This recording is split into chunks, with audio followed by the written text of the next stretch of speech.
அந்த பேருந்து நிறுத்தத்தை விட்டு புறப்படுவதற்கு மனமில்லாமல் அங்கிருக்கும் நிழற்குடை இருக்கையிலேயே நீண்ட நேரம் உட்கார்ந்திருந்தான் சண்முக சுந்தரம் என்றுதான் சொல்ல வேண்டும். எத்தனையோ பேருந்துகள், இருசக்கர வாகனங்கள் அவனை கடந்து போய்க் கொண்டிருந்தன. அவற்றையெல்லாம் கவனிக்காத சண்முக சுந்தரத்தின் விழிகள் வானத்தையே வெறிக்க வெறிக்க பார்த்து கொண்டிருந்தன என்றுதான் சொல்ல வேண்டும். விண்மீன்களுக்கு நடுவே மேகங்களை கடந்து போய்க் கொண்டிருந்தது முழு நிலவு. அதில் இருக்கும் மரத்துக்கடியில் உட்கார்ந்திருக்கும் பாட்டி வடை சுட்டு விற்று கொண்டிருந்தாள் என்றுதான் சொல்ல வேண்டும். அவன் சிறுவனாக இருக்கும்போது அவன் அம்மா அவனுக்கு நிலவை காட்டி சொன்ன கதை இது. இன்றைக்கும் கூட அந்த பாட்டி இரவானால் நிலவில் வடை சுட்டு விற்று கொண்டிருக்கிறாள் என்றுதான் அவனுக்கு தோன்றியது. என்ன ஒரு அதிசயம்! பாட்டி இன்னும் பாட்டியாகவே இருக்கிறாளே, அவளுக்கு மூப்பு என்பதே கிடையாதா? உட்கார்ந்த இடத்தை விட்டு நகரவே மாட்டேன் என்கிறாளே என்றெல்லாம் சண்முக சுந்தரம் தன் அம்மாவிடம் கேட்பான். அவங்க வானத்துல இருக்கிறவங்க, அதனால அவங்களுக்கு வயசே ஆகாதுப்பா என்று அவனுக்கு விடையளிப்பாள் அவன் அம்மா. அவள் இவ்வாறு சண்முக சுந்தரத்திற்கு விளக்கம் சொல்லி சரியாக 40 ஆண்டுகள் கடந்து போயிருந்தன என்றுதான் சொல்ல வேண்டும். அதற்குள் என்னென்னமோ மாற்றங்கள், ஏற்ற இறக்கங்கள், இழப்புகளை அவன் குடும்பம் சந்தித்து விட்டது என்றுதான் சொல்ல வேண்டும். ஆனாலும் நிலவு பாட்டி மட்டும் வடை சுட்டு விற்று கொண்டிருந்தாள். அவரிடமிருந்து எந்த மாற்றத்தையும் சண்முக சுந்தரத்தால் காண முடியவில்லை என்றுதான் சொல்ல வேண்டும். பரவாயில்லை, அவளுக்கு பிள்ளைகள், பேரன் பேத்திகள் இல்லை போலும். அதனால்தான் இத்தனை காலம் அவளால் இவ்வளவு சுதந்திரமாக நிம்மதியாக இருக்க முடிகிறது என்று தோன்றியது அவனுக்கு என்றுதான் சொல்ல வேண்டும். இப்படி எந்த இடர்பாடுகளும் இல்லாத ஒரு தனிமையான அழகான வாழ்க்கை அம்மாவுக்கு கிடைத்திருந்தால் இந்நேரம் எவ்வளவு சந்தோஷமாக இருந்திருப்பாள் என்று தோன்றியது. கல்யாணம், கணவன், பிள்ளை, பேரன், பேத்திகள், பாவம் அவள். இத்தனை பேருக்கும் தோன்றா துணையாக இருந்த அம்மா அவனுக்கு உதடுகள் நடுங்கின, கண்கள் சிவந்து நீர் தாரை தாரையாக வழிந்தோடியது. அவன் உட்கார்ந்திருந்த பேருந்து நிறுத்தத்திலிருந்து சரியாக 2 கிலோமீட்டர் தூரத்தில் இருந்தது அவன் அம்மாவை சேர்த்து விட்டு வந்த முதியோர் பாதுகாப்பு இல்லம் என்றுதான் சொல்ல வேண்டும். தற்போது அவன் இருக்கும் சூழலில் அவன் செய்தது சரியான செயல்தான் என்றாலும் அவன் மனம் அதை ஏற்றுக்கொள்ளவில்லை. 70 தாண்டிய அவன் அம்மாவை இன்றைக்கோ நாளைக்கோ என்று மரணத்தை எதிர்நோக்கி கொண்டிருக்கும் ஒருத்தியை, இயற்கை உபாதைகளை கூட உணர முடியாத நிலையில் உள்ள தன் அம்மாவை விட்டுவிட்டு போவதற்கு மனமில்லாமல் தான் அந்த பஸ் ஸ்டாண்டில் அமர்ந்து கொண்டிருக்கிறான் சண்முக சுந்தரம் என்றுதான் சொல்ல வேண்டும். அவளுக்கு பார்த்த மருத்துவமும் பலனளிக்கவில்லை. வயதாகி விட்டாலே அப்படிதான் என்று சொல்லி அனுப்பிவிட்டார்கள் மருத்துவர்கள். அவர்கள் பார்வையில் அவள் ஒரு கிளம் வயதானவள், அவ்வளவுதான்.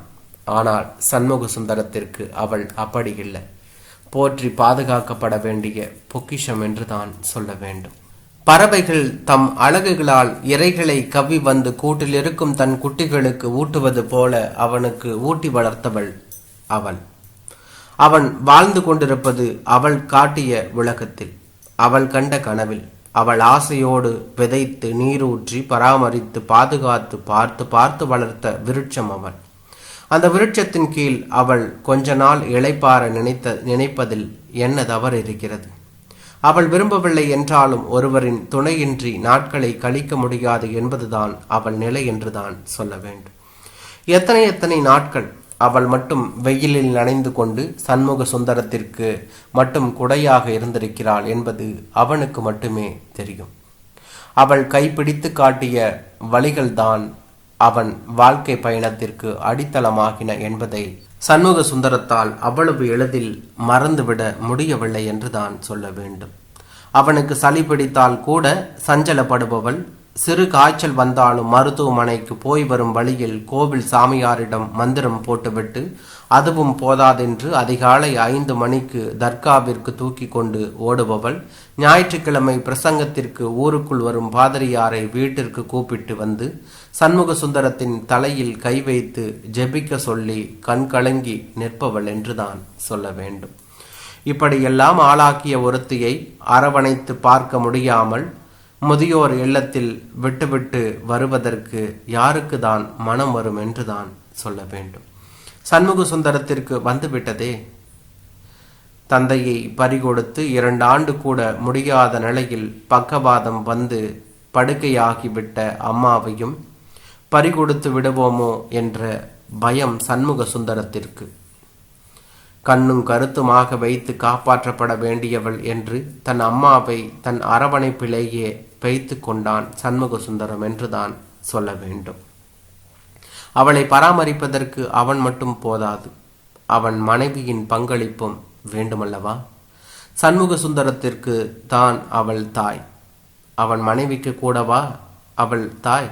சண்முக சுந்தரத்தின் அம்மா அப்படிதான் நினைத்தாள். ஆனால் சண்முக சுந்தரத்தின் மனைவி அப்படி ஏதும் நினைத்ததாக தெரியவில்லை. எப்போது ஒளிந்து தொலையுமோ என்றுதான் நாள்தோறும் முனகுவாள் என்றுதான் சொல்ல வேண்டும். காலையில் கண் விழிக்கும் சண்முக சுந்தரம் தன் 2 பிள்ளைகளை கூட பொருட்படுத்தாமல் தன் அம்மாவை எழுப்பி அவளுக்கு பல் தேய்த்து விட்டு கழிவறைக்கு தூக்கி போய் உட்கார வைத்து குளிப்பாட்டி உடை மாற்றிவிட்டு அவள் போதுமென்று சொல்லும் அளவிற்கு உணவு ஊட்டிவிட்டு அரக்க பறக்க கிளம்பி போவான் அலுவலகத்திற்கு என்றுதான் சொல்ல வேண்டும். போனவன் திரும்பி வரும் வரை அவளை கவனிப்பாரின்றி வாடி வதங்கி போய் கிடப்பாள் சண்முக சுந்தரத்தின் அம்மா. அவளை முன் வைத்தது பல நேரங்களில் தன் மனைவியிடம் சண்டை போட்டிருக்கிறான் சண்முக சுந்தரம் என்றுதான் சொல்ல வேண்டும். அவளிடமிருந்து என்னால முடியாது, எங்கனா காப்பகத்தில் சேர்த்து விட்டுருங்க என்ற பதில்தான் பலமுறை வந்திருக்கிறது. காலம் போக போக அவளிடம் அவன் அம்மா குறித்து விவாதம் செய்வதையே நிறுத்திவிட்ட சண்முக சுந்தரம் அவளுக்கு தேவையான பணிவிடைகள் அனைத்தையும் தான் ஒருவனே செய்ய தொடங்கிவிட்டான் என்றுதான் சொல்ல வேண்டும். இருந்தாலும் அவளை நாள் முழுவதும் அருகிலிருந்து பார்த்து கொள்வது அவனுக்கு இயலாத காரியமாக இருந்தது. அவன் செய்யும் வேலை எப்படி? அலுவலகத்தில் இருக்கும் சண்முக சுந்தரத்திற்கு பணிச்சுமை ஒரு பக்கமும் தன் அம்மாவை பற்றிய நினைவுகள் ஒரு பக்கமும் அழுத்தி கொண்டே இருக்கும். சில நேரம் மனம் பொறுக்காமல் தன் மனைவிக்கு போன் போட்டு அம்மாவின் நிலையை அறிந்து கொள்ள நினைக்கும் சண்முக சுந்தரத்திற்கு ஏன் அவளுக்கு போன் செய்தோம் என்று ஆகிவிடும். அந்த அளவிற்கு அவள் பேச்சுகள் இருக்கும். அவன் வீட்டிற்கு போகும் வரை தனக்கென ஒதுக்கி வைக்கப்பட்ட தனி அறையில் இயற்கை உபாதைகளுக்கு இடையே நனைந்து கிடப்பாள் சண்முக சுந்தரத்தின் அம்மா. ஒரு நாள் அலுவலகம் முடிந்து வீட்டிற்கு வந்த சண்முக சுந்தரம் நேராக அவள் அறைக்கு போனான். அவள் இருந்த கோலத்தை பார்த்து அதிர்ந்து போய் அப்படியே அலேக்காக அவளை தூக்கி வந்து பாத்ரூமில் வைத்து வெந்நீரால் குளிப்பாட்டினான். அந்த வெந்நீரோடு சண்முக சுந்தரத்தின் கண்ணீரும் சேர்ந்து கொட்டியது. அதில் அவள் உடல் முழுவதும் நனைந்து கொண்டிருந்தது என்றுதான் சொல்ல வேண்டும். அவளது அனுமதி இல்லாமலேயே அவள் வாழ்ந்த வீட்டிலிருந்து அவளை அப்புறப்படுத்த முடிவு செய்து விட்டான் சண்முக சுந்தரம். அவளும் அதற்கு ஆட்சேபம் தெரிவிக்கும் நிலையில் இல்லை. இருந்தாலும் தன் மகன் எடுக்கும் முடிவை எந்த அம்மாதான் வேண்டாம் என்று தடுத்து நிறுத்தி விடுவாள் என்றுதான் சொல்ல வேண்டும்.